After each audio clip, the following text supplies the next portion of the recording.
ভাইয়ের মঙ্গল কামনায় আমাদের বাড়িতে শনিদেব ঠাকুরের পুজো। এটা নাকি ভাইয়ের মঙ্গল কামনায় দিতে হয়। আর এদিকে পুজোর প্রস্তুতি চলছে। আর যার যতগুলো ভাই আছে ততগুলো গ্রামে গিয়ে ভিক্ষা করে পুজো দিতে হবে। আর ভাইয়ের কাছ থেকে শাড়ি নিয়ে আবার সেই শাড়ি পরেই পুজো দিতে হবে, এটাই নাকি নিয়ম।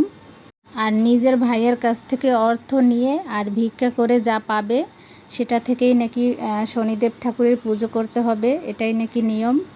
তো পুজো শুরু করার আগে সবাই তিলক পরিয়ে দিচ্ছে একে অপরকে। আর আমাদের বাড়িতে সবাই একসাথে পুজো দিচ্ছে। আর এই পাশে গঙ্গা পুজো দিবে। আর পূজার শুরুতেই আমরা গঙ্গা পুজো দিয়ে থাকি, তাই সবাই চলে আসলো। আমাদের ছোট্ট একটা খাল আছে সেখানে। আর পুজো দিয়ে এখন সবাই আবার বাড়ির ভিতরে চলে আসলো, তারপর পুজো শুরু করবে। আর এদিকে পুরোহিত ঠাকুর এসে গেছে, যিনি পূজা করাবেন শনিদেব ঠাকুরের।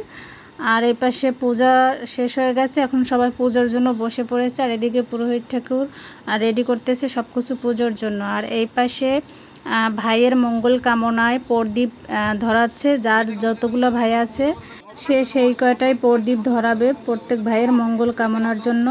আর বাড়ির সবাই মিলে একসাথে পুজো দিয়েছিল। আমার মা, কাকি, জেঠিমা সবাই ছিল। বাড়ির সবাই মিলে পুজোটা দিয়েছিল ভাইয়ের মঙ্গল কামনায়। আর এভাবেই বেঁচে থাকুক ভাই বোনের টক ঝাল মিষ্টি সম্পর্ক।